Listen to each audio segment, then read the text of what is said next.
Nota ni nampak ke tidak ni? Ya, nampak. Nampak. Okey. Dah dapat ke tidak nota? Dapat. Okey. Bismillahirrahmanirrahim. Wassalatu wassalamu ala sayyidina Muhammad wa ala alihi wa sahbihi. Dzakirna wa sallallahu alaihi wasallam.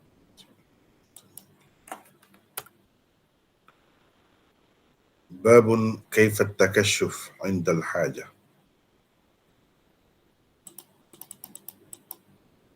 وبه قال حدثنا زهير بن حرب قال حدثنا وكيع عن الأعمش عن رجل عن ابن عباس عن ابن عمر أن النبي صلى الله عليه وسلم كان إذا أراد حاجة لا يرفع ثوبه حتى يدنو من الأرض. قال أبو داود رواه عبد السلام بن حرب عن الأعمش عن أنس بن مالك وهو ضعيف. قال أبو عيسى الرملي حدثنا أحمد بن الوليد قال حدثنا عمرو بن عون قال أخبرنا عبد السلام به.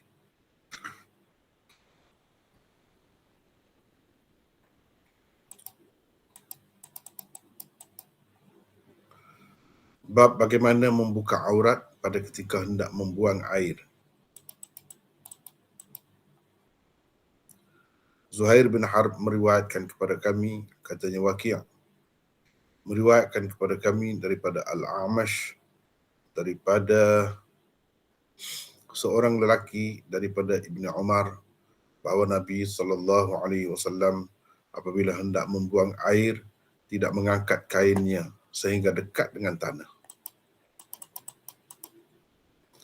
Abu Daud berkata hadis ini diriwayatkan oleh Abdul Salam bin Harb daripada A'mash daripada Anas bin Malik dan ia adalah lemah. Ia adalah dhaif.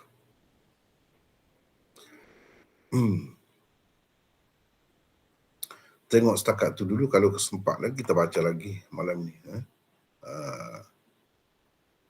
Tengok setakat tu dulu.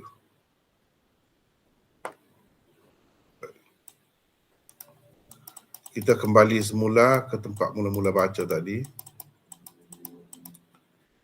iaitu babun kaifat takashuf indal haja. Bagaimana membuka aurat, maksudnya membuka kain sehingga nampak aurat pada ketika hendak membuang air.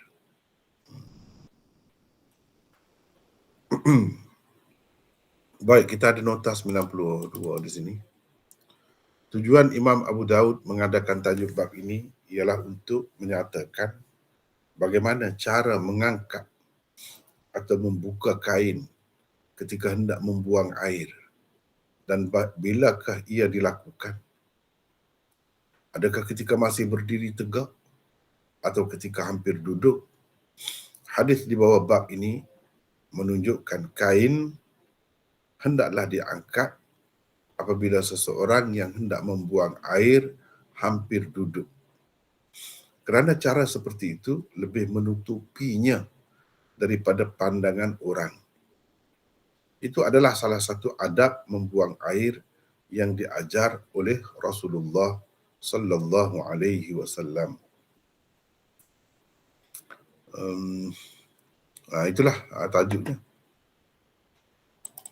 Jadi yang dimaksudkan di sini pada asalnya lebih khusus dengan orang yang hendak membuang air di tempat terbuka, bukan di dalam tandas, di tempat terbuka, macam di padang ke, dalam hutan ke, misalnya. Di tempat-tempat seperti itu. Lebih itulah yang dimaksudkan di sini. Berkenaan dengan buang air ni, kalau tempat terbuka begitulah. Jangan terus buka. Ketika berdiri lagi tu buka dah. Semua sekali, telanjang bogel. Itu tak kena. dia kena pelan-pelan.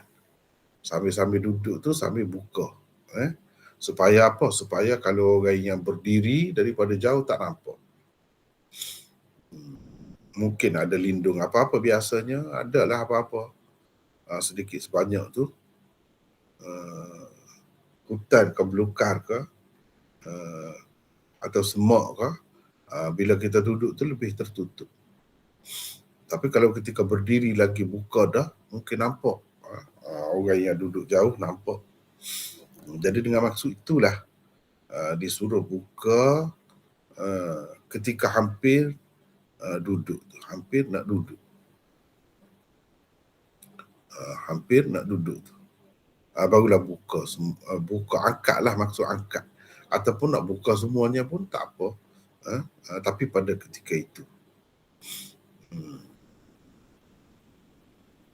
Adapun kalau di dalam tandas, bilik air, memang tak ada apa lah, memang dah tertutup dah bila masuk dalam tu. Ketika masih berdiri pun, nak buka tak jadi masalah lah. Tak jadi masalah lah pada ketika itu. Sebab memang dah tertutup dah, tempat tertutup. Jadi perlu ingat, tajuk ni dengan hadis di bawahnya lebih kepada orang yang hendak membuang air di tempat terbuka, di tempat terbuka. Maka begitulah caranya. Yang ni apa yang dikehendaki ialah supaya aurat itu tertutup, jangan terdedah. Jadi aurat tidak boleh kita dedahkan dengan sengaja, tak boleh, haram, haram. Jadi kena jagalah antara perkara yang kita kena jaga. Orang yang diberikan kewarasan oleh Allah kena jaga itu, aurat itu. Jangan sampai terdedah. Walaupun kepada lelaki pun, sesama lelaki pun tak boleh. Apalagi kalau berlainan jenis tu lagilah. Berlainan jenis tu lagilah kena jaga. Kalau sama-sama lelaki pun kena jaga dah. Jadi itulah maksudnya. Berbeza dengan kalau dalam tandas, dalam bilik air yang sudah tertutup dah, kunci dah dari dalam tu. Memang tak nampak lah. Kemudian dindingnya pun tinggi, bukanlah dinding dia tu rendah. Sekadar sehasta, 2 hasta, tidak. Memang tinggi, memang tutup sampai ke atas. Setengah-setengah tempat tu di atas tu tak tutup lah. Kalau orang dengan sengaja usaha nak jenguk tu boleh lah daripada atas. Tapi satu kerja lah pula nak buat begitu. Jadi itu pun tidak mengapa kita buka semua sekali. Tidak mengapa. Maknanya kalau kita perhatikan di situ, tidakkah dengan kita buka lambat itu, lewat itu, ada kemungkinan terkena najis ke di bawah tu dan sebagainya? Jawabnya tidak. Tidak. Aurat tu lebih patut dijaga. Apalagi kalau kita nak buang air itu, tentulah pada ketika itu belum ada lagi najis itu. Jadi menjaga aurat itu lebih utama. Sekadar yang diperlukan bila perlu. Begitu juga dalam keadaan darurat. Tidak dalam urusan kita lah, misalnya kita nak dibedah operasi. Doktor nak bedah gitu. Jadi doktor tu pun kena tahu jugalah setakat yang perlu, bila perlu. Orang nak bersalin ke ataupun orang apa-apalah berlaku kecederaan di bahagian yang tersembunyi aurat itu, dia kena buka sekadar yang diperlukan. Jangan buka terus semua sekali sehingga yang ada di situ, berapa orang pun ada di situ nampak satu tubuh. Jangan begitu. Kecuali kalau tak dapat tidak, dengan kena buat begitu baru boleh. Kalau boleh sedikit saja, itu pun sudah memadai. Setakat itu je lah. Janganlah dibuka semua. Itu kehormatan. Kehormatan manusia yang perlu dijaga. Walaupun sesudah meninggal dunia, sesudah mati pun kena jaga. Jadi aurat tak boleh ditengok, haram tengok walaupun orang yang sudah mati. Jadi kena buka orang yang mandi, orang mati tu pun kena jagalah. Sikit-sikit buka tu dengan kita seluk ataupun masukkan tangan ke bawah tu tapi tidak mengangkat kain itu sudah memadai, begitu saja. Tidak perlu dibuka. Walaupun bab ni berkenaan dengan buang air, tetapi oleh kerana ia berkait dengan cara buka aurat itu, maka ia tidak khusus dengan buang air saja dan tidak khusus dengan orang tu seorang saja, mungkin melibatkan orang lain juga. Jadi kalau melibatkan orang lain, maka perlu dah diketahui. Kita orang Islam ni kena jaga benda-benda begini. Jangan mudah-mudah. Sebab itu kehormatannya. Jadi antara hak orang Islam ialah kehormatannya. Jangan kita ceroboh. Kalau ada keperluan, darurat, setakat yang diperlukan sahaja. Bila diperlukan. Orang nak bersalin misalnya di hospital, sama juga, begitu juga. Bila perlu, sekadar yang diperlukan. Itu keadaan benda darurat. Benda darurat begitu. Yutaqaddaru biqadariha. Dilakukan sekadar yang diperlukan lah. Tidak boleh darurat tu ambil kesempatan tu sebanyak-banyak mungkin, tak boleh. Itu kaedahnya dalam qawaid fiqh. Dia sebut sekadar yang diperlukan.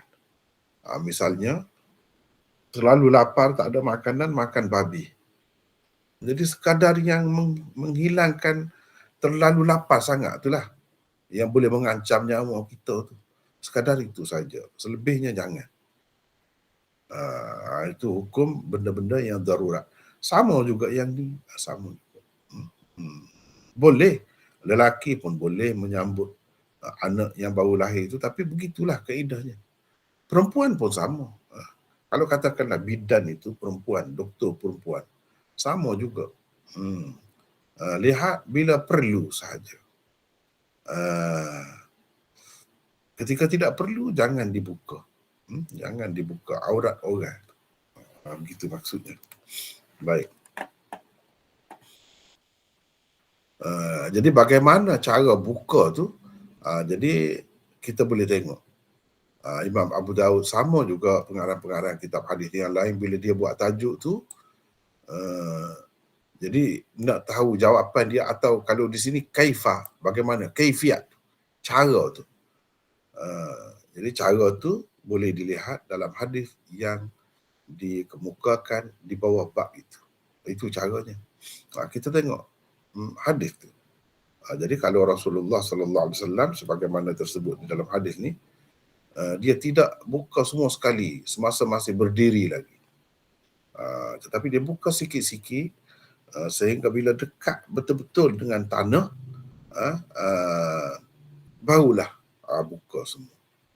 Angkat semua kain itu. Begitu supaya tertutup. Aurat itu dikehendaki tertutup, terpelihara daripada pandangan umum. Itu cara yang ditunjukkan oleh Nabi SAW. Ini bab ni termasuk dalam adab lagi, adab membuang air. Jadi banyaklah beberapa bab Imam Abu Daud buat berkenaan dengan adab itu. Sama ada dalam bentuk positif ataupun dalam bentuk negatif, yang tidak boleh, yang kena buat, yang tidak boleh buat misalnya. Itu semua ada pada bab-bab ni. Ini semua termasuk dalam adab. Sebelum ni termasuk dalam adabnya tidak menghadap kiblat, tidak membelakangi kiblat. Itu pun adab. Imam Abu Daud mulakan dengan adab. Baik. Kita bertemu dengan hadis. Haddatsana Zuhair bin Harb. Zuhair bin Harb 93. Kita dah ada nota. Zuhair bin Harb bin Shaddad An-Nasai. Nasai ini Nasa, nama tempat. Orang yang berada di situ, tinggal di situ, lahir di situ, dikatakan An-Nasa'i. Jadi Zuhair bin pun sama juga. Jadi Imam Nasa'i itu orang situlah. Namanya bukan Nasa'i. Orang kita ni dia letak nama anak dia Nasa'i pula. Itu bagi saya tak berapa kena lah. Tak berapa kena. Bukan tak boleh. Boleh saja, apa pun boleh. Kan? Kena ingatlah. Sebab saya tengok semakin menjadi-jadi dalam masyarakat kita ni. Meletakkan nama-nama seperti itu. Sebab dia kira sudah atas dasar taglib. Bila sebut Nasa'i itu kan maksudnya orang nampak Imam Nasa'i itulah ulama hadis tu. Atas dasar tu. Jadi sudah jadi nama khusus dia. Padahal kalau kita perhatikan gini, masalah penggunaan benda-benda macam ni, kita kena tengok Arab. Kita tengok Arab. Orang Arab tu dia lebih tahu tentang bahasa dia. Lebih tahu tentang bahasa dia. Mana yang patut jadi nama diri. Sebab ini semua nama, memang nama. Nasa'i itu nama, tapi nama nisbah orang panggil. Nisbah tu macam-macam pula. Nisbah kepada tempat, nisbah kepada kerja, nisbah kepada keturunan tertentu dan sebagainya. Pekerjaan pun jadi nisbah juga. Nama nisbah orang panggil. Misalnya As-Sabuni. Itu nama nisbah lah. Nisbah kepada pekerjaan. Sama ada pekerjaan dia sendiri atau pekerjaan nenek moyangnya. Tak jadi masalah. Kita kata sebut buat sabun tu. Lebih sangat ke? Tak malu ke kepada orang cerita nenek moyang kita buat sabun atau berniaga sabun? Sama ada pembuat ataupun peniaga dikatakan as-sabuni. Itu pada kita. Secara tidak langsung kita dapat belajar banyak perkara juga. Bila kita belajar hadis ni, kita dapat tahu budaya orang. Dan budaya tu bagus ke tidak? Untuk kita menilai balik budaya kita, cara kita, secara bersilang lah. Kita tengok dia tengok kita. Begitu. Jadi, sebut macam ni, ini menunjukkan ulama-ulama kita dahulu dia tidak malu dengan pekerjaan. Apapun pekerjaan, asalkan pekerjaan itu halal. Sama ada buat benda tu ke atau jual benda tu, itu bukan sesuatu yang memalukan. Bahkan itu satu kebanggaan. Kerana keluarganya, nenek moyangnya hidup dengan mencari rezeki secara halal. Dan ada kepandaian tersendiri. Yang mana bukan semua orang pandai benda tu. Dapat hidup, tidak bergantung kepada orang. Tidak. Tidak minta sedekah. Jauh sekali. Tidak bergantung kepada orang. Bahkan buat kerja sendiri. Pandai buat kerja. Pandai mencari duit. Mencari penghidupan. Itulah yang dikehendakinya. Sebab itulah diberi nama Aish atau Aisyah. Lebih ramai nama perempuan.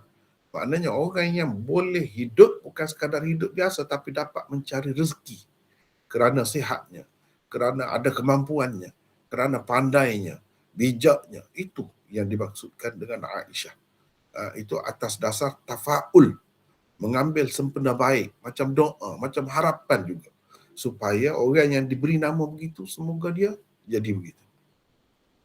Bukan sekadar hidup, ialah hidup terlantar, beberapa tahun di hospital pun hidup juga. Tapi itu tidak boleh dipanggil Aish atau Aisyah. Orang yang Aish atau Aisyah, orang yang hidup boleh mencari rezeki. Itu baru dipanggil Aish. Jadi itu macam doa lah. Kan kita belajar banyak tu. Jadi bila nak bagi nama tu kena ambil kira lah benda-benda tu. Jadi termasuklah An-Nasa'i ni. Sebab ramai. Kalau tidak saya tak sebut. Dan saya bukan berada di negeri ini saja, banyak pergi. Terutama di negara Arab, tak ada orang dia bagi nama Nasa'i kepada anak dia. Boleh ke tidak kita bincang ni? Benda luar sedikit ni. Boleh, insyaAllah. Atau kita nak baca Boleh, insyaAllah. atau nak baca hadis saja. Tak mau bincang benda-benda begini. Sedangkan kita masih lagi silap dalam perkara ni. Sebab itu saya rasa perlu tu. Sudah ada dah sebenarnya video rakaman saya bincang tentang perkara dan lebih panjang lagi, lebih khusus lagi. Boleh ditengok di situ. Tapi sambil-sambil tu mana tahu ada di antara kita ni yang belum tahu lagi perkara ni. Sebabnya ada-ada saja. Sebab begini, jadi kita nak menyalahkan orang ramai, orang awam ni tak boleh juga. Sebab guru-guru, ustaz-ustaz, tuan guru, kiai-kiai, memang dia letak nama begitu. Jadi orang ramai ni ikut sajalah dia. Ini masalahnya. Ini masalah. Nak letak tu boleh. Lebih teruk daripada tu, tak ada apa makna pun boleh. Dia akan jadi nama lah. Tapi masalahnya cara itu. Kenapa tidak ada idea seperti itu timbul di kalangan orang Arab? Seramai-ramai juta-juta orang tu. Cuba fikir. Kenapa seramai-ramai mereka tu tak ada idea tu? Tiba-tiba idea tu dapat kepada kita orang Nusantara ni. Itu pelik juga. Sebab sebenarnya benda-benda ni dia percuma je dapat. Kalau orang yang lahir di situ, duduk di situ, tinggal di situ, percuma ya dapat nasai. Orang akan panggil dia nasai. Begitu.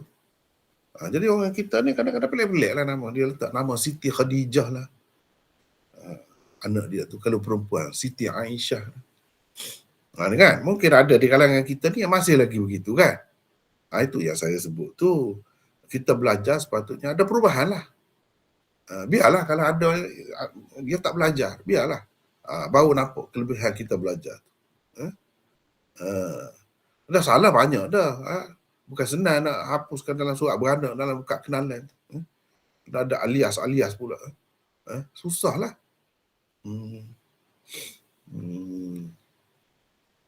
Jadi Siti itu apa maknanya? Tidak dikaji begitu. Sepatutnya tak sesuai lah anak kita tu nak sampai masa ni dia akan jadi Siti dengan sendirinya. Tak payah letak. Sebab Asit itu makna dia puan. Jadi anak kita tu sementara dia kahwin, dia dapat suami, kita letak puan dulu lagi dia tu. Apa pasal? Itu akan diperolehi anak perempuan kita secara percuma. Walaupun kita tidak letak. Kita pergi ke Mekah, dia akan panggil Asit. Itu dia. Dekat immigration dia ke, dekat custom dia ke, dia akan kata Sit. Sit tu Siti lah. Bahasa beradab dia akan guna untuk kita. Kalau yang belum berumah tangga lagi dia panggil Anissa. Ya, Anissa. Itu bahasa beradab dia. Kalau kita cik lah. Kalau di Malaysia ni cik. Cik Aminah ke misalnya. Itu bahasa beradab dia. Cik. Jadi tak perlu kita letak itu. Dia akan dapat sendiri. Bila dia kahwin. Kalau dia tidak kahwin, tiba-tiba kalau orang Arab dengar lah, kita panggil Siti Aminah kat dia. Padahal dia tak kahwin, dia tua dah. Nak buat macam mana dia tak ada jodoh. Tak boleh panggil Sit. Tak boleh panggil selagi dia tidak berumah tangga. Tidak ada keluarga. Tapi tiba-tiba kita ni panggil dia. Budak kecil kita panggil. Dia kahwin dah ke tidak? Ada keluarga. Jadi menimbulkan tanda tanya. Sama juga dengan nama-nama ni. Kita minat macam mana, kita kagum macam mana pun dengan Imam Bukhari, dengan Abu Daud. Ambillah nama dia sebenar. Nama Abu Daud apa yang sebenarnya. Bukan Abu Daud. Bukan Sijistani. Kita letak nama anak kita Sijistani. Sebab Abu Daud itu orang Sijistan. Tak letak pula begitu kan. Yang diletaknya biasa Nasai, Bukhari, Tirmizi, itu ramai. Itu saya rasa kena ubahlah. Kalau saya tak nampak. Bagi saya itu sesuatu yang memalukan lah. Seramai-ramai orang Arab bukan satu negeri. Arab tu Mesir lagi, Arab Saudi lagi, Syria lagi, Iraq lagi. Tak ada macam tu. Tak ambil kira lah kalau bangsa lain yang bukan Arab pun. Kita pergi ke India, saya duduk di Pakistan, tak ada orang dia bagi nama begitu kepada anak dia. Maknanya lebih cerdik nampak, lebih faham, lebih belajar nampak. Orang kita ni macam tak ada orang yang mengajar begitu. Oh, saya rasa malu juga. Sebab kita mengajar, kalau saya tak sebut benda tu, jadi orang tak tahu. Oh, sebab orang tak tahu. Oh, kenapa tak sebut? Itu masalahnya. Macam di kalangan kita ni tak ada guru. Kalau ada pun letak ikut rasa lah, ikut serah orang kata. Ikut berasa sedap. Tak boleh begitu. Kena tengok juga orang sekeliling ni, jangan sampai orang ketawa secara senyap-senyap. Dia tak akan ketawa depan kita, dia jaga hati kita, tapi balik belakang dia sama-sama dia buat apa? Buat gitu. Dia pun tak faham macam mana pupuk kita. Begitu. Jadi dia ni bukan Imam Nasa'i juga. Zuhair bin Harb itu dianya, tapi An-Nasa'i dia dapat percuma. Tapi kita buat Nasa'i itu macam nama satu orang tu seorang. Begitu. Baik, Abu Khaythamah adalah kunyahnya. Beliau adalah pendatang yang menetap di Baghdad. Pendatang itu nazil dipanggil. Nanti saya tunjuk. Kalau kitab yang kita baca ni,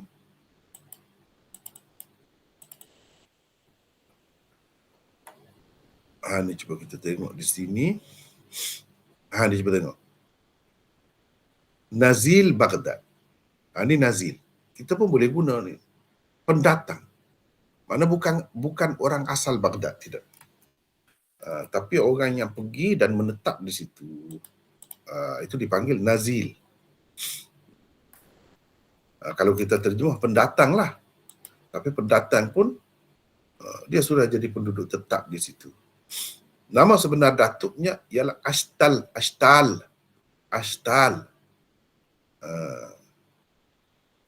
Itu nama sebenar. Jadi Shaddad itu Zuhair bin Harb bin Shaddad. Kena berhati-hati kalau nama Arab ni. Dalam silsilah atau susur galur keturunan dia tu kita kena perhatikan. Tidak semesti apa yang disebut itu sebenar-benarnya. Boleh jadi itu nama laqab dia panggil. Nama macam-macam lagi. Jadi nama sebenarnya, sebab itu kita kena pastikan. Jadi nama sebenar datuknya, yang di sini sebut Shaddad itu kan, itu bukan nama sebenar. Nama sebenarnya ialah Ashtal. Setelah diarabkan, ia menjadi Shaddad. Jadi ada perkataan-perkataan yang diarabkan. Asalnya bukan Arab, tetapi diarabkan. Daripada macam-macam bahasa lah. Orang panggil ta'rib. Daripada bahasa asing ke bahasa Arab, ta'rib. Terjemah ke bahasa Arab. Dia ada perkataan khusus dalam bahasa Arabnya, ta'rib. Jadi, ini asalnya perkataan bahasa lain. Bila diterjemahkan ke bahasa Arab, maknanya Shaddad. Maknanya orang yang kuat, gagah. Shaddad, Ashtal. Begitulah bahasa ni memang begitu. Memang begitu. Zuhair seorang perawi thiqah, lagi teguh. Maksudnya thabt, teguh. Daripada kitab-kitab utama hadis,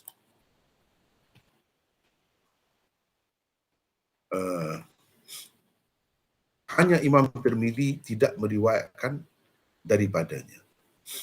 Itu maklumat tentang dia. 6 orang kitab utama hadis. Maksudnya Sunan Sittah itulah. Daripada pengarang-pengarang Sunan Sittah tu, 6 kitab utama tu, hanya Imam Tirmidzi tidak meriwayatkan daripadanya. Imam Muslim mengambil banyak sekali hadis-hadis ini. Dia antara pengarang-pengarang kitab tu dengan seseorang perawi yang tidak sama. Ada juga perawi yang semua ambil banyak riwayat dia. Ada perawi setengah-setengah tu orang ni saja yang ambil banyak riwayat dia. Orang ni tidak. Itu kita kena tahu.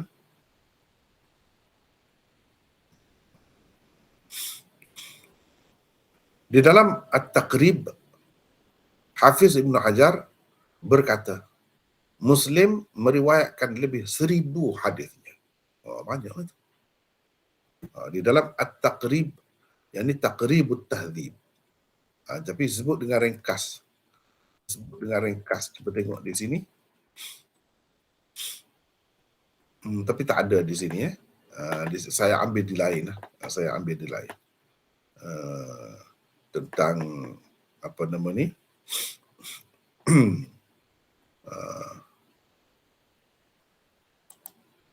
Mungkin di sini ya.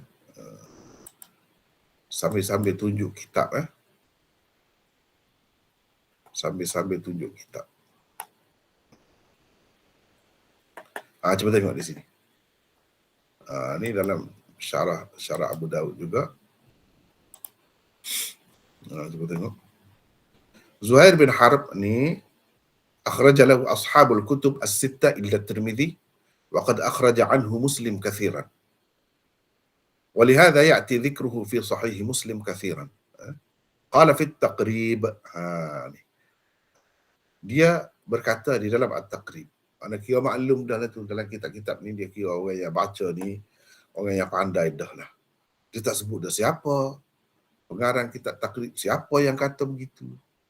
Dalam kitab Taqrib itu ringkas. Nama sebenarnya apa? At-Taqrib ni nama sebenarnya apa? Itu dia kira kita pandai dah lah. Boleh gitu? Dia kira kita pandai dah lah tu kira-kiranya. Memanglah kalau orang boleh baca kitab-kitab ni, dia kira orang pandai lah. Kalau orang tak pandai, takkan macam tu kan. Di kalangan kita ni yang belajar dah, tahulah siapa pengarang kitab Taqribut Tahdzib itu. Kan? Hafiz Ibn Hajar. Dia tak sebut dah nama. Dia berkata di dalam At-Taqrib. Nama kitab pun direngkaskan. Tapi ringkas-ringkas pun dia ada kaedahnya. Bukan ringkas-ringkas tu saja-saja. Tidak. Boleh kau bincang macam ni?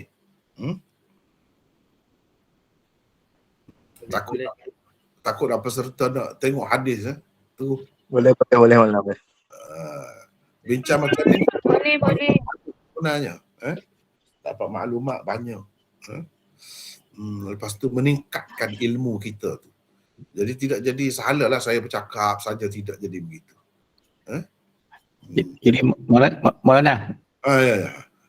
Jadi samalah At-Taqrib tu sama dengan dia bincang hari Sabtu tu Alif Lam Iwad tu. Betul. Tengok tu kan, ada dia boleh berinteraksi tu. Hari tu kita bincangkan, hari tu dia buat. Kenapa dia buat? Dia buat tu ada kira-kira lah tu.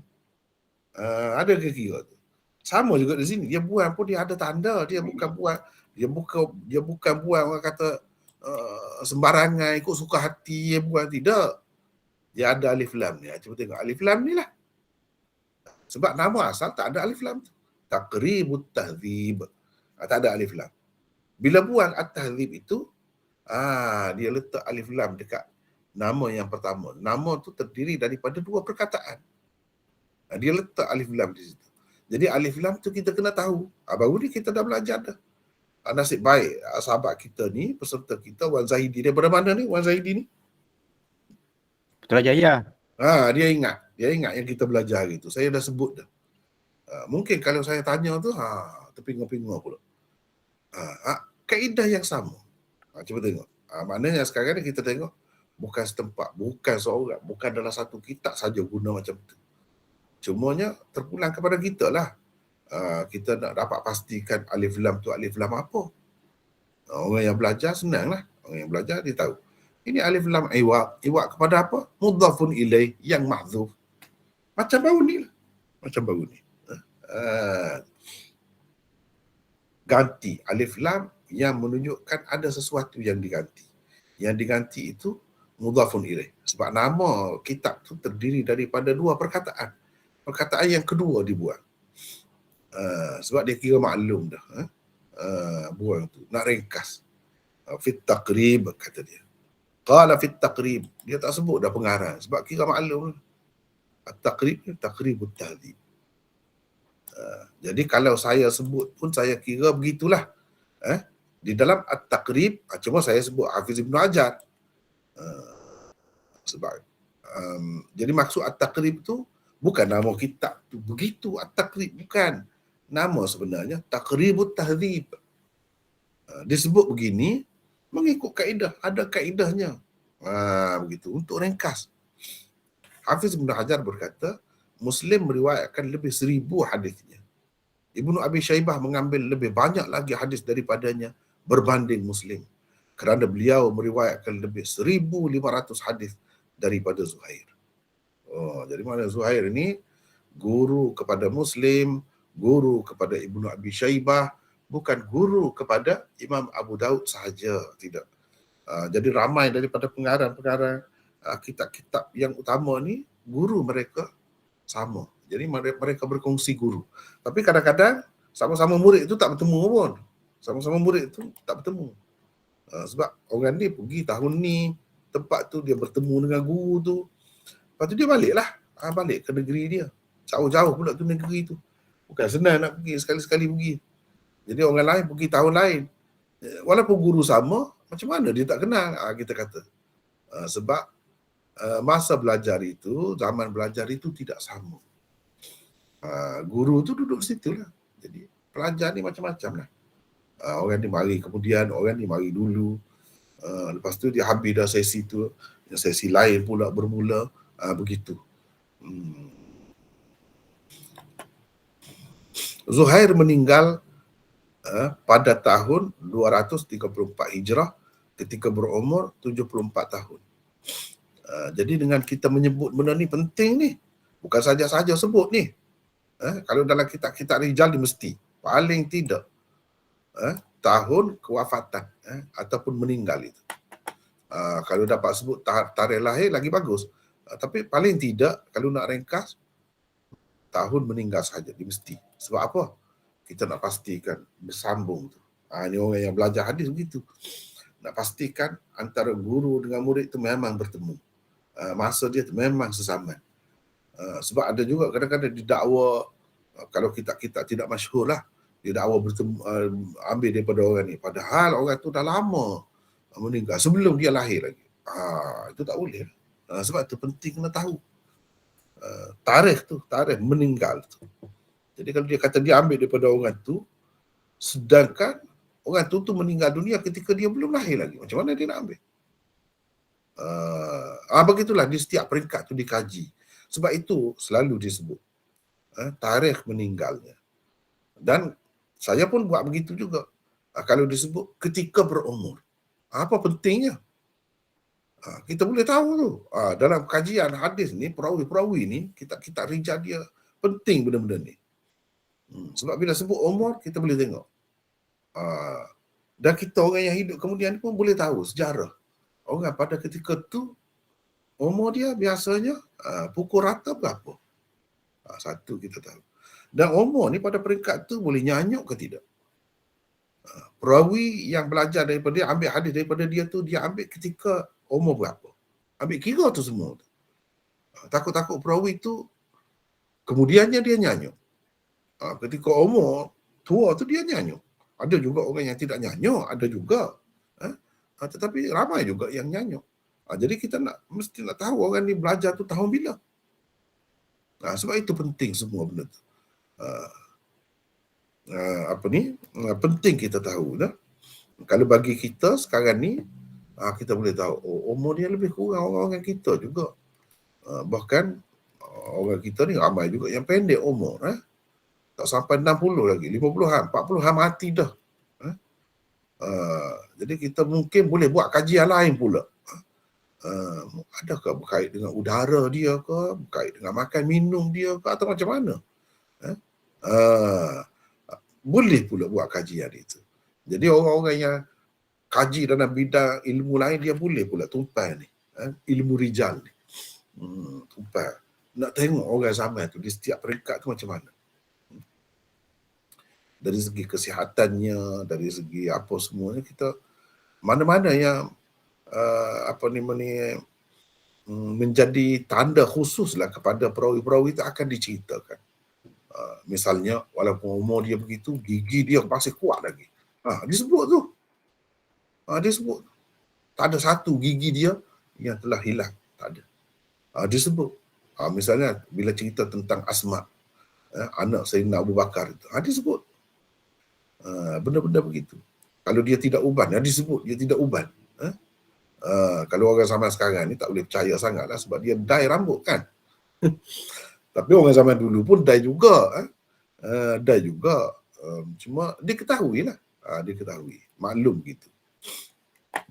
Baik. Itu tentang Zuhair bin Harb. Meriwayatkan kepada kami, katanya Waqi' bin Al-Jarrah. Jadi kira-kiranya kalau yang saya tak bagi bayu rata dia apa tu, kira-kira kita sudah bertemu dah lah. Sudah berkenalan dah dengan dia. Meriwayatkan kepada kami daripada Al-A'mash.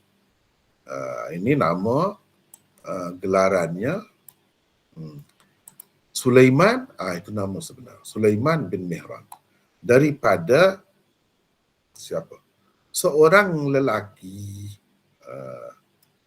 Jadi A'mash tu ambil daripada seorang lelaki daripada Ibni Umar. An rajulin, daripada seseorang. Cuba kita perhatikan. Ni. An rajulin, daripada seorang lelaki. Rajulin ini secara umumnya boleh kita pakai dengan makna perempuan juga. Daripada seseorang. Boleh juga. Seseorang tu boleh jadi perempuan. Tapi di sini tidak.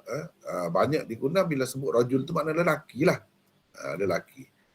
Jadi daripada seorang lelaki, namanya tidak disebut. Namanya tidak disebut.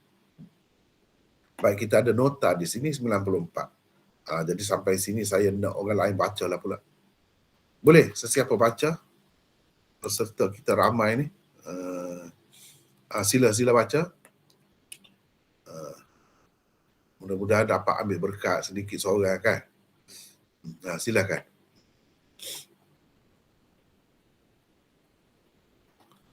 Mana senyap ni? Ramai sangat jadi senyap. Assalamualaikum. Waalaikumsalam. Ni siapa? Saya Fuad. Oh, Fuad. Fuad ni namanya Ahmad Fuad ke? Ahmad Fuad bin Abdul Rahim. Ahmad Fuad bin Abdul Rahim. Ahmad Fuad. Baik. Silakan. Fuad. Silakan. Nota 94. Demikianlah tersebut seorang lelaki di sini tanpa menyebut namanya. As-Suyuti di dalam Mirqatus Syu'ud. Su'ud. Su'ud, masya-Allah. Betul. Mirqatus Syu'ud menulis, kata Ad-Diya Al-Maqdisi, setengah perawi menyebut namanya dengan jelas, iaitu Al-Qasim bin Muhammad. Al-Qasim bin Muhammad adalah cucu Sayyidina Abu Bakar As-Siddiq radhiyallahu anhu. Beliau seorang perawi thiqah, alim, faqih dan imam. Beliau bahkan terbilang salah seorang daripada 7 orang fuqaha di Madinah. Oh, silap. Di Madinah. Ya. Teruskan. Abu Zinad berkata, tidak pernah aku lihat seorang yang lebih alim tentang sunnah daripadanya, dan tidak pernah juga seorang yang lebih tajam fikirannya daripada beliau. Yahya bin Sa'id berkata, tidak pernah aku dapati siapa pun di Madinah yang lebih dimuliakan daripada Al-Qasim. Ibn Hibban berkata, beliau adalah salah seorang pemimpin di kalangan tabi'in, seorang yang paling utama di zaman itu di segi ilmu, adab dan fiqh. Al-Qasim meninggal dunia pada tahun 106 Hijrah. Okey. Baik. Ni Suyuti dalam kitab dia Mirqatus Su'ud. Ada satu lagi kitab dia macam hasyiah kepada Mirqatus Su'ud ini, namanya Darajatu Mirqatus Su'ud. Tapi karangan Suyuti itu inilah Mirqatus Su'ud. Saya nak tunjuk kitabnya. Ni Mirqatus Su'ud. Mirqatus Su'ud ila Sunani Abi Dawud. Karangan Abil Fadl Jalaluddin Abdul Rahman As-Suyuti. Dalam kitab ni lah sebut tadi. Yang kita sebut tadi tu. Baik. Jadi Al-Qasim bin Muhammad. Ini cucu kepada Sayyidina Abu Bakar. Khalifah yang terkenal itu. Sahabat Nabi SAW yang terkenal itu. Ini cucu. Qasim bin Muhammad bin Abi Bakar. Tu. Ayah dia nama Muhammad. Muhammad ini dipanggil apa ni? Dipanggil anak didik atau anak tiri. Rabib Ali. Anak tiri kepada Sayyidina Ali. Muhammad, ayah dia ni. Sebab apa? Sebab mak dia ni, mak Muhammad ini, namanya Asma binti Umais. Asma binti Umais.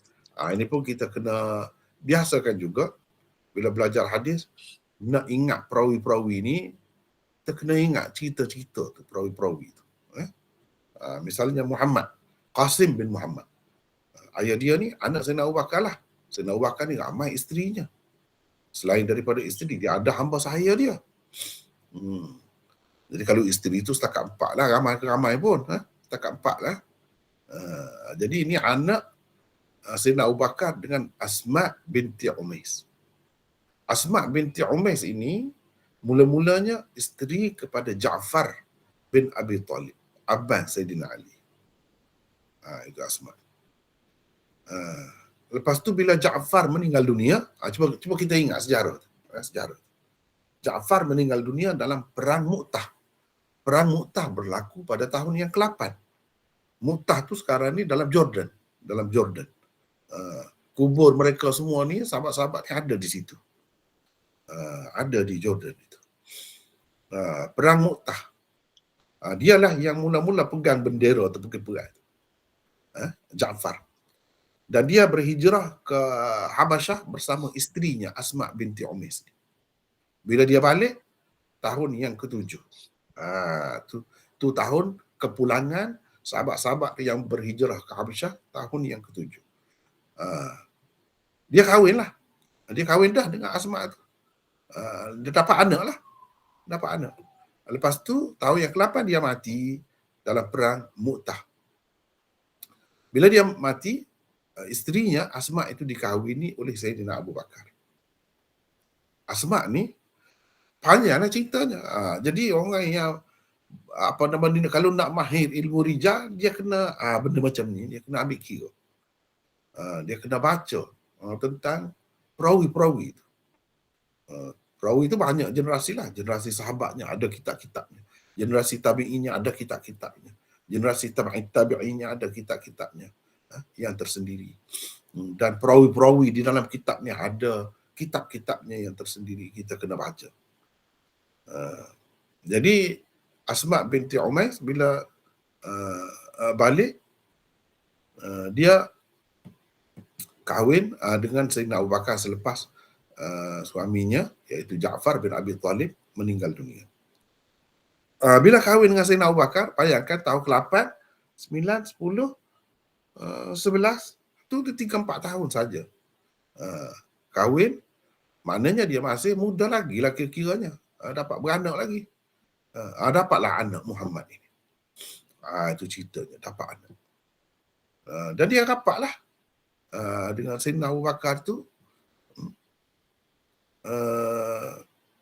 isteri Sayyidina Abu Bakar. Lepas Rasulullah meninggal, Sayyidina Abu Bakar jadi khalifah. Fatimah meninggal dunia 6 bulan selepas Nabi SAW wafat. Dialah orang yang memandikan, menguruskan jenazah Fatimah. Lepas tu dia jadi isteri Ali pula. Ali tu siapa? Adik pada Ja'far tadi. Ini sebab tu saya dah cerita, kalau kita baca sejarah mereka ini nampak macam orang Kelantan dulu. Orang Kelantan dulu banyaklah bersilang siur macam tu. Sehingga orang nak fikir tu, pening kepala ni macam mana? Orang Kelantan dulu, bukan sekarang ni. Kalau sekarang ni, selatan Thailand tu nampak masih lagi macam tu. Masih lagi macam tu. Sebab kalau disebut misalnya, bapa saudara saya kahwin dengan kakak saya. Terkejutlah, macam mana kahwin dengan anak saudara? Orang yang tak tahu cerita dia begitulah. Oh, rupanya kakak saya ayah lain.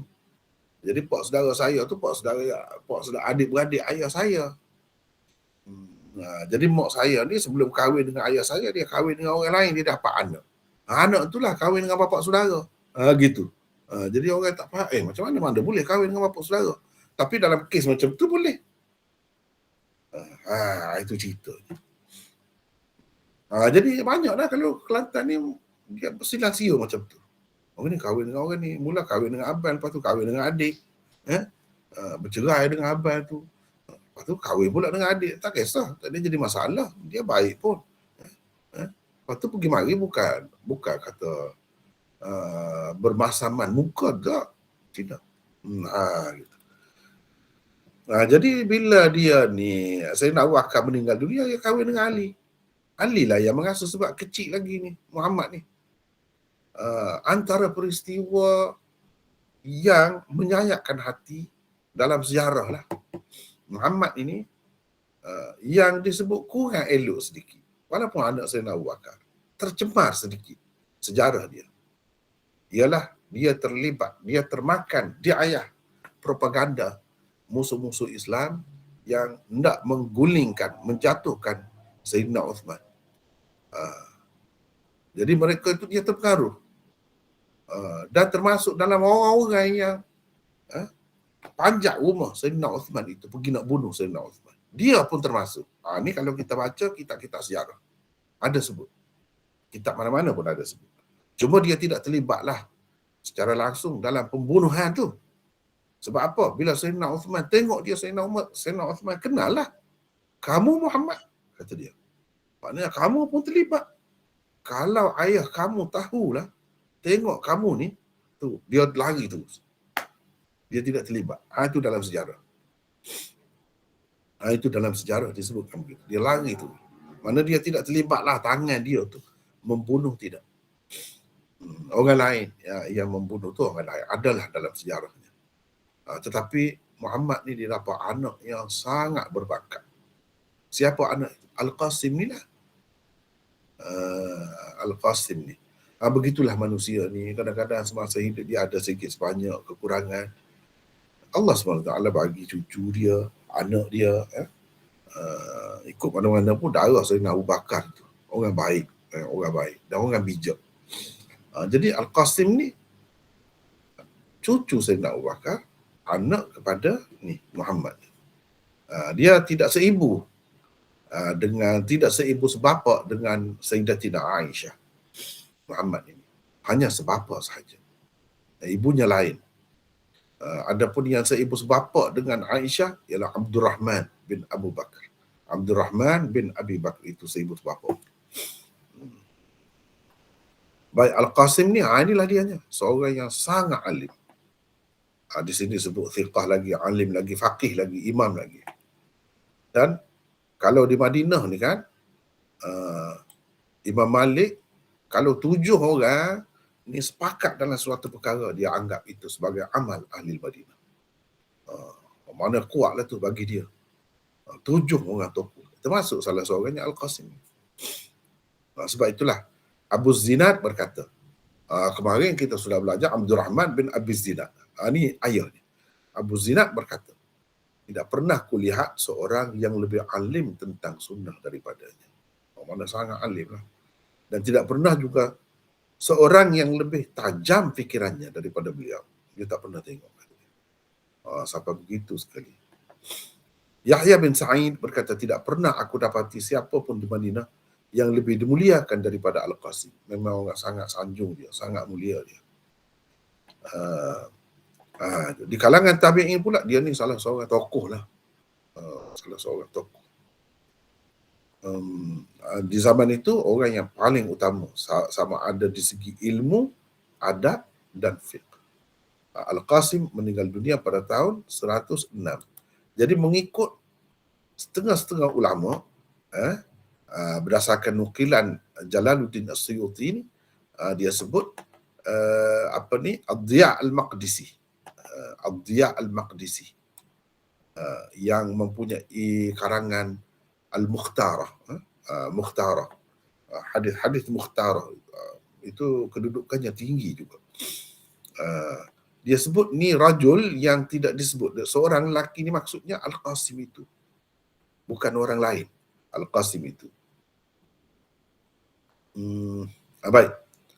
Selain daripada tu ada lagi bukti lain. Tadi siapa? Fuad baca. Silakan Fuad, sambung lagi. Al-Baihaqi telah menyebut nama Al-Qasim bin Muhammad dengan jelas ketika meriwayatkan hadis ini. Lihat riwayat Al-Baihaqi berkenaan di bawah ini. Wa akhbarana Abul Hasan Ali bin Abdullah Al-Khusrawjirdi. Al-Khusrawjirdi. Qala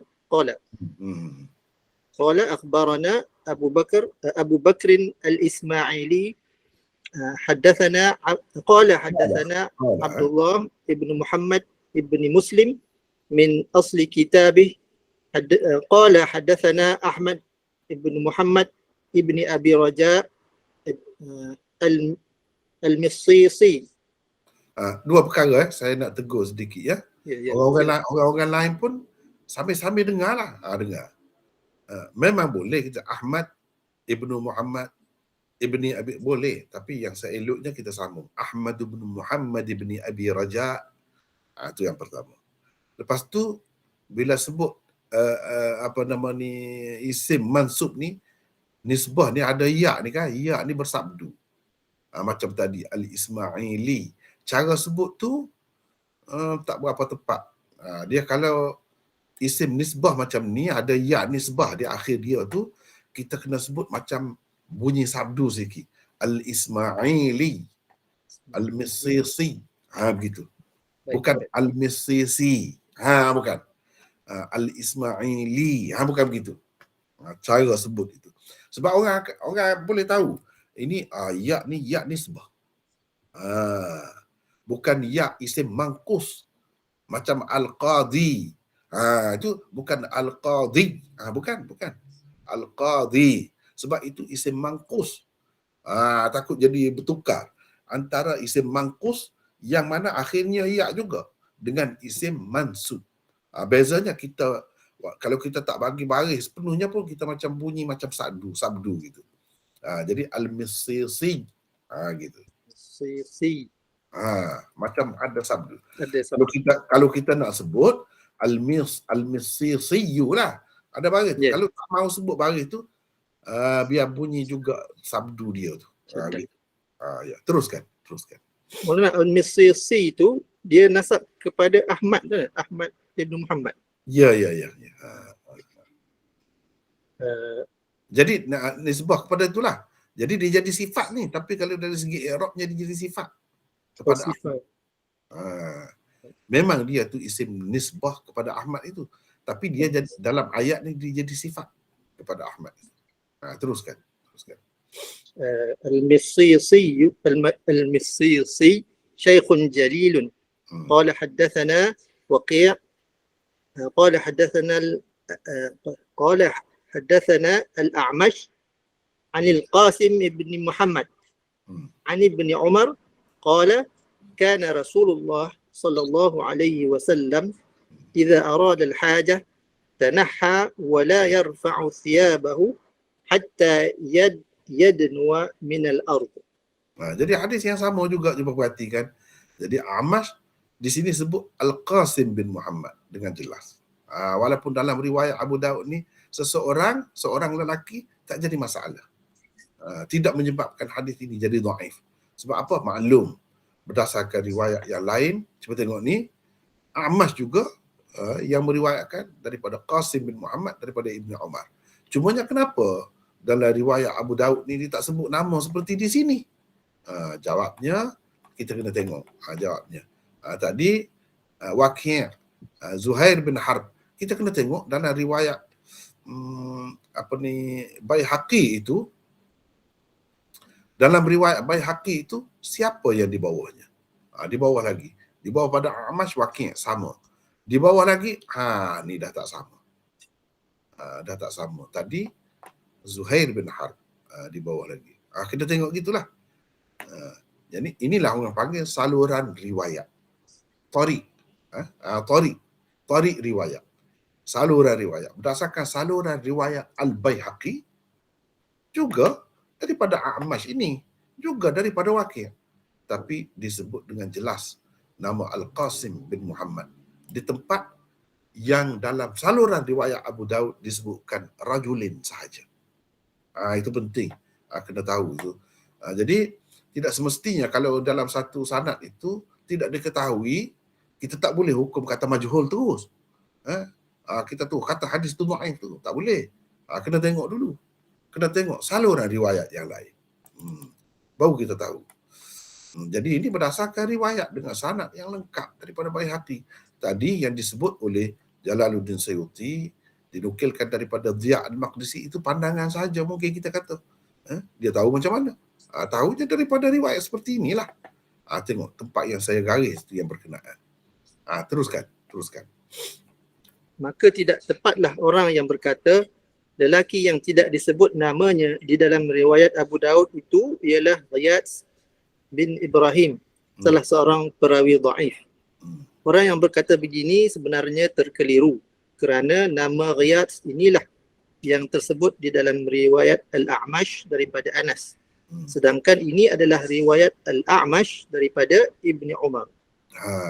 Jadi setengah-setengah orang juga hukum dhaif hadis ini kerana dia kata yang mubham itu, yang samar tu, seorang lelaki itu maksudnya Ghiyath bin Ibrahim. Sedangkan dia keliru. Ghiyath bin Ibrahim itu dalam saluran riwayat A'mash daripada Anas. Ni saluran riwayat A'mash daripada Ibni Umar. Lain. Ini sama dengan riwayat Baihaqi ni. Riwayat A'mash daripada Ibni Umar, bukan daripada Anas. Ni sama. Sebab itu tak tepat orang yang kata begitu. Orang yang kata begitu tak tepat. Baik. Daripada Ibni Umar bahawa Nabi SAW apabila hendak membuang air, tidak mengangkat kainnya sehingga dekat dengan tanah. Jadi dalam riwayat Baihaqi itu pun sama juga lafaznya. Jadi tidak angkat. Jadi nak buang air ni, air apa? Air besar kan, air kecil? Tak kira. Kalau air besar lebih-lebih lagi lah. Kalau air kecil itu, dia tidak angkat begitu kain itu. Dia buka saja bahagian depan dia tu. Bahagian depan, tidaklah perlu angkat semuanya kain itu. Itu kalau buang air kecil. Dan pernah juga Nabi SAW buang air kecil dalam keadaan berdiri. Jadi tak perlulah sampai dekat tanah kalau macam tu. Ini maknanya nak buang air besar. Nak buang air besar. So itu baru perlu rapat dekat tanah. Sebab kalau air kecil, Nabi SAW sendiri pernah kencing sambil berdiri. Jadi mestilah dia buka juga. Jadi buka tu bahagian hadapan sajalah, tidak kata buka semua. Jadi hadis ini lebih kepada buang air besar yang dimaksudkan. Ataupun kalau kita nak buang air kecil sambil duduk, maka perlulah beginilah, sambil duduk. Baik, kita ada nota 95. Saya nak orang lain pula lah baca. Siapa? Terima kasih Maulana atas teguran. Jazakallah khair. Sama. Saya nak cuba baca boleh, Maulana? Siapa pula nak baca? Silakan. Saya nak baca. Siapa ni? Syafiq Hazir. Daripada mana Syafiq ni? Saya dari Shah Alam. Shah Alam. Silakan. Tujuannya ialah supaya aurat tidak terdedah kecuali dalam keadaan diperlukan sahaja. Sesungguhnya Rasulullah SAW telah melarang daripada seseorang itu bertelanjang walaupun ketika bersendirian, dan baginda bersabda, Allahu ahaqqu ay yastahyiya minhun nas. Bermaksud Allah lebih patut dimalui oleh manusia daripada orang-orang lain. Hadis riwayat At-Tirmizi. Maknanya kita jangan ingat dah tak ada orang, kita bebas lah. Telanjang. Jangan ingat begitu. Kita kena malu juga. Kecuali dalam keadaan perlu. Ya, begitu. Itu maksudnya. Teruskan. Hadis riwayat At-Tirmizi, An-Nasa'i, Al-Hakim, Al-Baihaqi, At-Tabrani dan lain-lain. Kedudukan hadis ke-14 dhaif. Sebab kedhaifannya ialah kerana adanya seorang perawi majhul di dalam sanad. Ia disebut seorang lelaki sahaja. Hadis ini diriwayatkan juga oleh At-Tirmizi dan Al-Baihaqi.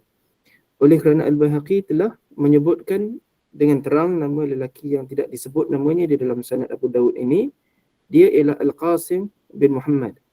Dan dia adalah seorang perawi yang thiqah, alim, faqih, imam, wara', lagi banyak meriwayatkan hadis. Maka hadis ini boleh juga dihukum sebagai sahih li ghairi atau hasan li ghairi. Nampak ke tidak ni?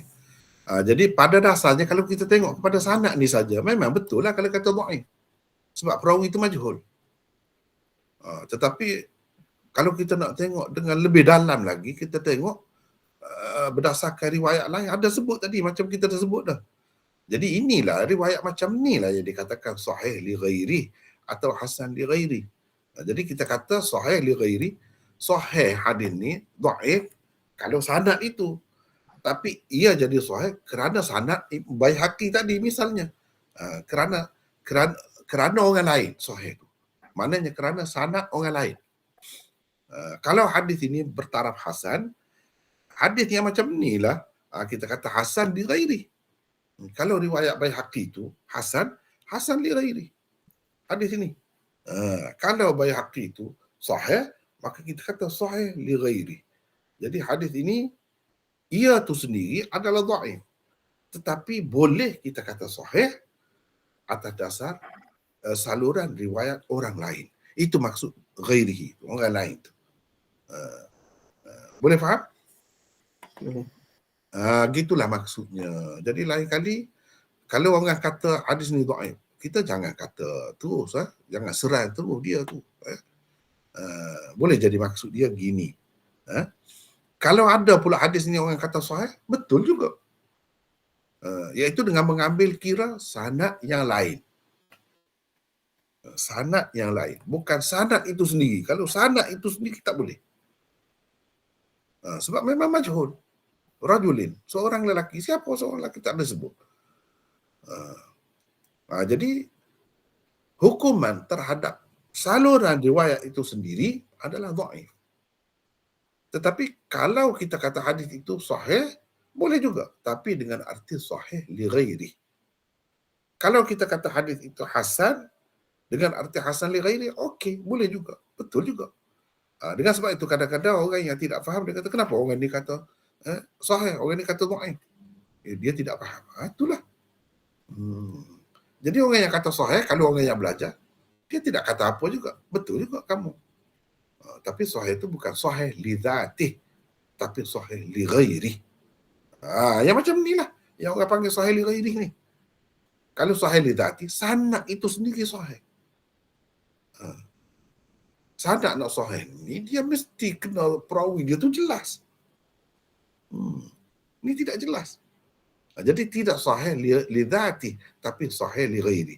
Tapi kalau orang nak kata dalam istilah yang ringkas, sahih saja pun betul. Tapi kalau nak tepat sahih li dzati ke li ghairi, jawabnya li ghairi, bukan li dzati. Kalau li dzati ni sanad Abu Daud tu sendiri jelas. Begitu sebut Al-Qasim bin Muhammad tu. Tapi dia ikut mana-mana pun tak sebut. Begitu. Baik, teruskan. Siapa tadi? Syafiq. Syafiq. Panduan dan pedoman daripada hadis. Okey, yang pertama, hadis ini menunjukkan keharusan bertelanjang di tempat yang sunyi kerana sesuatu keperluan. Bagaimanapun, tidaklah seseorang itu seharusnya mengangkat kainnya sebelum betul-betul diperlukan. Kedua, ia menunjukkan betapa Rasulullah SAW menjaga auratnya. Sehingga pada ketika hendak membuang air pun, baginda tidak mengangkat kainnya sekaligus. Malah baginda mengangkatnya sedikit demi sedikit. Apabila duduknya hampir sampai ke tanah, barulah kain diangkat sepenuhnya. Adab ini juga perlu sekali dicontohi sekalian umat Islam. Teruskan. Okey, yang ketiga, melakukan seperti mana yang dilakukan oleh Rasulullah sallallahu alaihi wasallam itu ketika hendak membuang air, hukumnya adalah mustahab. Ini elok menurut kesepakatan para ulama. Maknanya ittifaq ulama. Ia bukan suatu yang wajib. Adakah di tempat tertutup seperti di dalam tandas juga mustahab melakukan begitu? Para ulama berbeza pendapat tentangnya. Ada khilaf lah di situ. Ada tempat tertutup. Ada khilaf. Adakah kena buka sikit-sikit? Ataupun kalau di tempat sunyi macam tu kena pakai juga kain misalnya, atau macam mana? Itu ada khilaf. Baik. Kemudian kita ada sedikit lagi ni komentar Imam Abu Daud. Ini antara tempat yang menarik dalam Sunan Abi Daud yang tidak terdapat di dalam kitab-kitab lain. Dan tempat-tempat ini kadang-kadang sulit. Sebab itu ulama-ulama bincang secara khusus tentang Qala Abu Daud. Qala Abu Daud ini dibincang secara khusus oleh ulama-ulama kita sebab ia menarik, terutamanya dalam perbincangan tentang sanad-sanad hadis. Dan apabila Imam Abu Daud kata begini selepas mengemukakan sesuatu hadis, itu bermakna Abu Daud berkata sesuatu tentangnya. Kalau hadis yang Imam Abu Daud tak ada kata apa, itulah maksudnya ma sakata alaihi Abu Daud. Yang Abu Daud diam, tak kata apa. Yang ramai ulama mengatakan kalau begitu hadis itu hasan, paling tidak hasan. Tapi tidak pasti juga. Tapi banyak daripadanya boleh dikatakan begitulah. Kalau Abu Daud diam. Ini tidak diamlah, maknanya dia kata sesuatu. Jadi untuk kita tengok perbincangan tentang Qala Abu Daud ini, sebaik-baik kita, saya nak cadangkan kepada sahabat-sahabat sekalian, ialah ni kitabnya. Sekejap. Badlul Majhud, yang selalu saya rujuk, saya tak tinggal kitab ni. Ni. Badlul Majhud. Ini yang terbaik. Cuba perhatikan. Qala Abu Daud, rawahu Abdus Salam. Cuba perhatikan sini. Dia bincang ni. Cuba tengok ni. Bincang panjang. Tapi kalau kita tengok Aunul Ma'bud misalnya, syarah ni syarah Ahlul Hadis. Badlul Majhud tu syarah Deobandi. Ni kalau Aunul Ma'bud ini. Cuba kita tengok ni.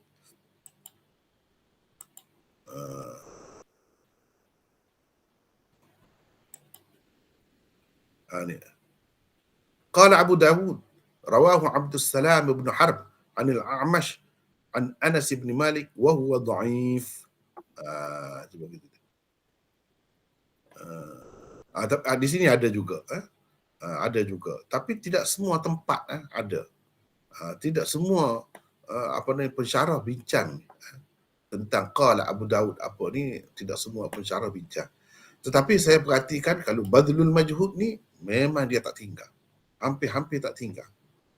Semua dia licinkan. Dia bincang. Ada pengurang lain setengah-setengah tempat bincang, setengah-setengah tempat tidak bincang. Bagi saya yang terbaik dalam bab ni Badlul Majhud. Sebab itu saya jadikan Badlul Majhud ni rujukan utama. Baik. Kalau kita nak tengok lain-lain kitab, ada banyak lagi. Umpamanya sekejap ni. Ni tapi dalam bahasa Urdu. Falahu Buhbud syarah Qala Abu Daud. Ni syarah Qala Abu Daud saja. Dia tak bincang ada hadis-hadis Abu Daud, dia bincang itu saja. Ni ada kitab yang berasingan 2 jilid 2 jilid.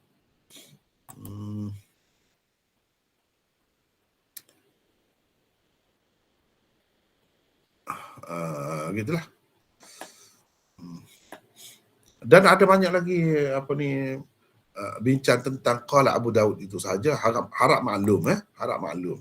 Sebab apa? Perbincangan Abu Daud ini sangat penting. Kadang-kadang orang salah faham, dia jadi macam lain.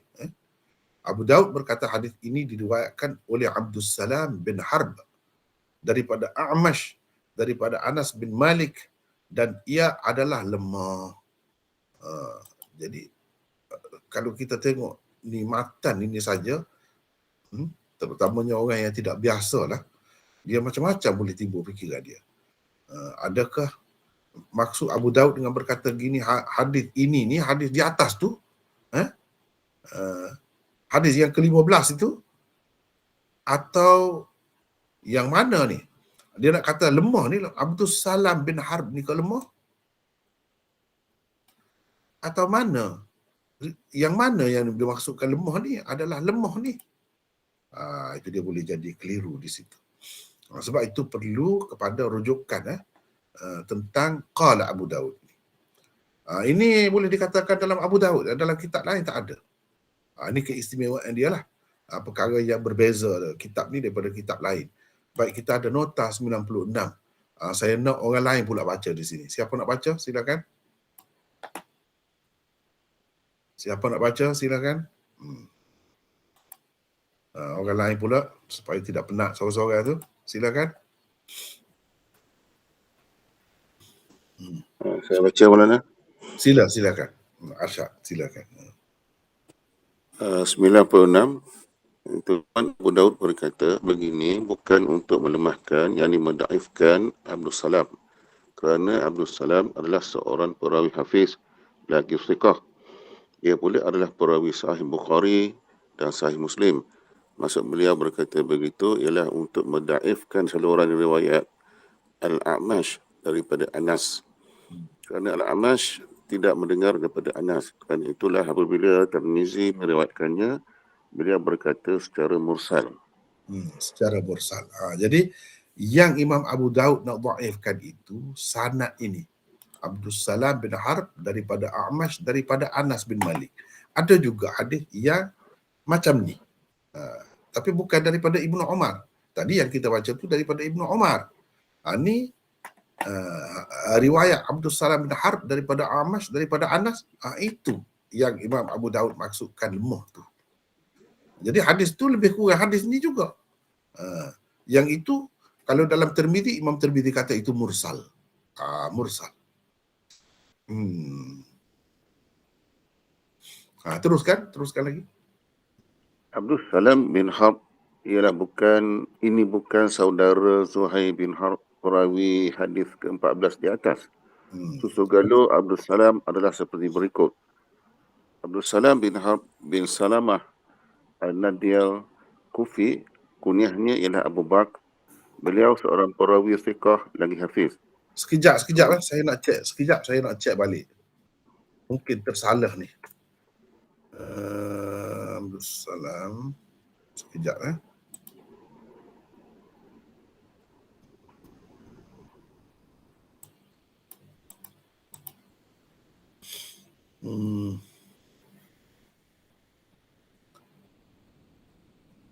Abdul Salam bin Harb bin Salamah An-Nahdi, betul, silap. Silap ni dia salah lah. Tersalah kadang-kadang kita bila kita replace tu. Ni An-Nahdi Al-Kufi. Ni baru betul. An-Nahdi Al-Kufi. Ni An-Nahdi Al-Kufi. Teruskan. Bukan An-Nahdi tak silap. Abdul Salam bin Harb bin Salamah Al-Nahdi Al-Kufi. Kunyahnya ialah Abu Bakr. Beliau seorang perawi thiqah lagi hafiz. Sementara susu galur Zuhair pula adalah seperti berikut. Zuhair bin Harb bin Syaddad Abu Qaitsamah Al-Nasai. Beliau adalah perawi dari tabaqah ke-10. Setelah mengemukakan hadis ini, Imam At-Tirmizi berkata, demikianlah hadis ini diriwayatkan oleh Muhammad bin Rabi'ah daripada Al-Mash, daripada Anas Waqi' dan Himmani meriwayatkan daripada Al-A'mash. Kata Ibnu Umar, lalu hadis tersebut dikemukakan. Kedua-duanya adalah mursal. Yang ni berdasarkan riwayat Tirmizi, kedua-duanya mursal. Teruskan. Kesimpulannya menurut Imam Abu Daud ialah sebenarnya terdapat dua riwayat di sini. Pertama, riwayat Al-A'mash daripada seorang lelaki daripada Ibni Umar. Keduanya ialah riwayat Abdul Salam bin Harb daripada Al-A'mash daripada Anas. Imam Abu Daud mendaifkan riwayat Anas bin Malik kerana riwayat itu mursal. Sebabnya ialah Al-A'mash tidak pernah bertemu dengan Anas dan mana-mana sahabat Rasulullah SAW yang lain. Seperti kata Imam At-Tirmizi, Jadi tetapi Imam beliau Tirmizi sebut begitu. Imam Tirmizi sebut begitu. Okey, teruskan. Tetapi beliau iaitu Imam Abu Dawud tidak mendaifkan riwayat Ibnu Umar kerana Al-A'mash tidak meriwayatkannya daripada Ibnu Umar secara langsung. Malah dia meriwayatkannya melalui seorang lelaki daripada Ibnu Umar. Lelaki yang tidak disebut namanya dengan terang dalam sanad itu kiranya seorang yang fiqh di sisi Imam Abu Dawud. Kerana itulah beliau tidak mendaifkannya. Jika ia seorang yang majhul atau Qiyas bin Ibrahim, seorang perawi yang lemah, bahkan menurut setengah ulama dia salah seorang pendusta besar. Nescaya beliau mendaifkannya juga. Adapun Imam At-Tirmizi, beliau memang mengemukakan kedua-dua riwayat Anas bin Ibnu Umar secara mursal. Kerana itulah beliau kemudiannya berkata, kedua-dua hadis itu mursal. Bagi beliau, kedua-dua riwayat itu tidak sahih. Jadi bagi Tirmizi, kedua-dua riwayat itu tidak sahih. Sebab apa? Sebab tak ada sebut an rajul itu. Itu dia. Tak ada sebut. Terus A'mash daripada Ibnu Umar. Sedangkan dia tidak sempat bertemu dengan mana-mana sahabat. Anas ke, Ibnu Umar ke, dia tak bertemu. Jadi dengan sebab itu riwayat itu dipanggil mursal. Bila mursal dhaif lah. Mengikut Tirmizi kedua-duanya dhaif. Sebab saluran riwayat Tirmizi begitu. Tapi kalau mengikut Abu Daud ini, rajul itu yang tu dia tidak komen sebenarnya. Yang dia komen tu riwayat Abdul Salam itu. Daripada A'mash daripada Anas. Bukan daripada A'mash daripada Ibnu Umar. Itu Abu Daud tak komen yang tu. Bermakna bagi dia kira-kiranya yang tu tidak dhaif. Tidak dhaif. Tapi kenapa kita kata dhaif? Sebab berdasarkan kaedah asal. Kalau perawi itu majhul, mana sanad itu kita katakan sanad itu dhaif lah. Walaupun kalau mengambil kira sanad yang lain macam sanad Baihaqi yang bersambung itu, ia tidak dhaif lah. Kita boleh katalah sahih li ghairi ataupun hasan li ghairi. Begitu juga kira-kiranya pendapat Imam Abu Daud. Jadi bagi dia, cuma dia tidak sebut. Kenapa dia tidak sebut? Sebab guru dia sebut begitu. Itu amanah ilmu lah. Kenapa kalau kita kata dia tahu dah di situ rajul itu Al-Qasim bin Muhammad, sebut sajalah Qasim bin Muhammad. Itu kita kata. Tapi bagi Imam Abu Daud, seorang ahlul hadis, dia amanah. Sebagaimana guru dia sebut begitu, dia sebut begitulah. Walaupun bagi kita kata dia tahu tu. Dia sebagai seorang tokoh hadis, dia tahu rajul itu siapa maksudnya. Dia tahu. Tapi dia tak sebut. Walau bagaimanapun dia tak komen. Yang dia komen tu riwayat Abdul Salam daripada A'mash daripada Anas. Itu yang dia komen. Maknanya di sini ada perbezaan pendapat di antara dua tokoh hadis. Tirmizi mendhaifkan kedua-duanya. Imam Abu Daud mendhaifkan salah satunya. Riwayat A'mash daripada Anas, itu yang mendhaifkannya. Adapun riwayat A'mash daripada Ibnu Umar melalui seorang lelaki yang tidak disebut namanya itu, bagi dia sebenarnya tidak dhaif. Tapi tidak dhaif pun berdasarkan riwayat lain lah. Kalau saluran itu kena kata dhaif. Sebab itu majhul, perawi majhul. Gitulah. Jadi nampaknya sekadar itulah sahaja untuk malam ini. Wallahu a'lam. Cuma mungkin kalau ada apa-apa kemusykilan ataupun nampak yang tak betul ke di mana-mana, silakan. Macam tadi Nahdi tadi tersalah tu.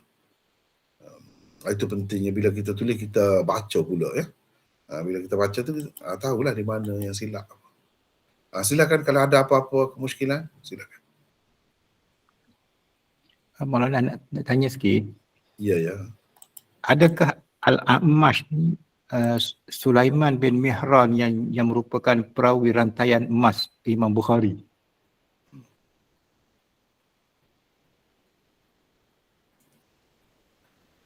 Hello, tak dengar. Dengar. Dia Setakat ada, itu sajakah? Setakat itu sajakah? setakat tu je lah. Kalau mengikut Bukhari, tidak itu yang sanad apa nama ni yang dikatakan paling sahih, Abu Zinad anil A'raj an Abi Hurairah. Itu. Oh, tak masuk A'mash eh. A'raj eh. A'raj lain. Okey. Lagi? Ada lagi yang lain? Silakan. Bertanya Maulana. Ya, silakan. Mungkin saya terlepas tadi nak apa ni yang Imam Tirmizi tu yang tidak mensahihkan dua-dua tu ini katakan secara musa tu lah. Apa sebab tu saya tak dapat tangkap tadi. Maknanya sebab apa ni dia sebut terus daripada Ibnu Umar. Lepas tu mana tadi ni? Ini sekejap Sekejap. Ni daripada Amash, daripada seorang lelaki. Kalau dalam riwayat Tirmizi tak ada an rajulin. Daripada Amash terus daripada Ibnu Umar. Jadi maknanya seorang gugur. Gugur tu siapa? Sebab Amash tak mungkin ambil daripada Ibnu Umar. Dia tak sempat bertemu pun dengan Ibnu Umar. Macam mana kita nak kata bersambung sanad ni? Bila putus, jadi dhaif lah. Itu sebab dhaifnya. Abu Daud dia sebut, cuma tidak jelas. Tidak terang nama orang tu. Dia tak sebut. Tapi dia sebut ada di tengah, bukan Amash ambil terus daripada Ibnu Umar. Tak, dia tak kata begitu. Berdasarkan saluran riwayat dia tu, ada rajul tu, ada seseorang di antara Amash dan Ibnu Umar. Maknanya kalau jelas siapa rajul itu, tak ada jadi masalah lah. Tidak dhaif lah. Gitu kira-kira. Sebab itu bagi Abu Daud ini tidak dhaif.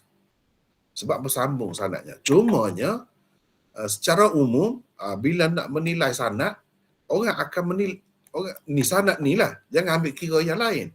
Kalau kira sanad ni dia jadi dhaif juga dengan sebab rajul ini mubham, majhul, tidak diketahui siapa. Berdasarkan sanad ini sendiri. Jadi sebab dhaif itu sebab majhul perawi ni. Kalau Imam Tirmizi dia tak ada langsung. An rajul ini terus Amash daripada Ibnu Umar. Seperti Amash terus daripada Anas. Gitu. Sebab itu Imam Tirmizi hukum kedua-duanya mursal dan dhaif. Imam Abu Daud dia mendhaifkan hadis ni Abdus Salam bin Harb saja. Abdus Salam bin Harb ni daripada Amash daripada Anas. Tak ada seseorang di celah ni. Di antara Amash dengan Anas ni tak ada sesiapa pun. Terus kira-kiranya Amash daripada Anas. Tak mungkin sebab dia tidak bertemu. Tidak bersambung. Jadi dhaif itu dengan sebab berputus sanad di sini. Gitu.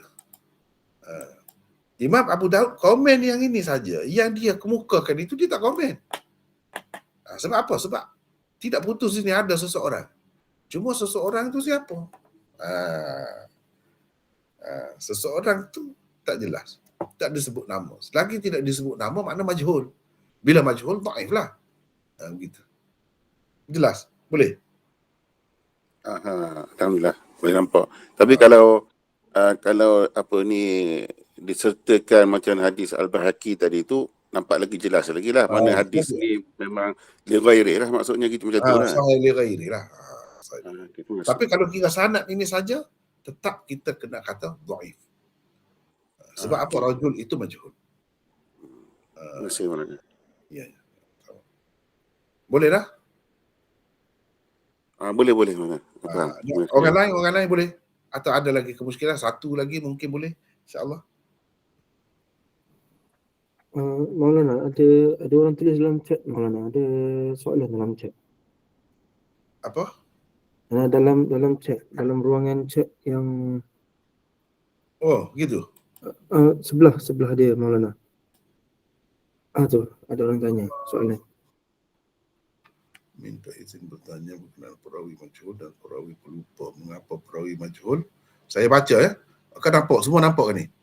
Assalamualaikum, Maulana minta izin bertanya berkenaan perawi majhul dan perawi pelupa. Mengapa perawi majhul yang tidak diketahui siapa boleh dihukumkan hadis sebagai dhaif, ringan?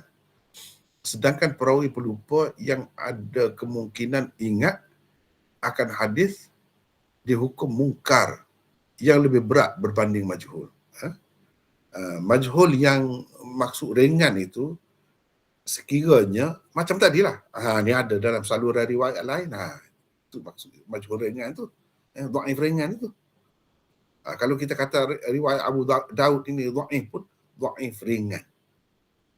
Apa sebab? Sebab dalam saluran lain ada sebut orang yang majhul itu. Yang mubham itu, yang samar itu. Berbeza dengan pelupa. Pelupa ni di mana-mana pun ada kemungkinan dia lupa yang tu. Walaupun sebenarnya dia tidak lupa. Jadi kita berat sikit dia tu. Itu bezanya ya. Bezanya begitu ya. Jadi rasanya sekadar itulah dulu untuk malam ni ya. Mudah-mudahan kita dapat banyak manfaat. Mudah-mudahan Allah memberkati majlis kita ini. Wallahu a'lam wa akhiru da'wana alhamdulillahirabbil alamin. Assalamualaikum warahmatullahi wabarakatuh. Waalaikumsalam warahmatullahi wabarakatuh. Assalamualaikum Terima kasih. Warahmatullahi wabarakatuh. Jazakallah Maulana.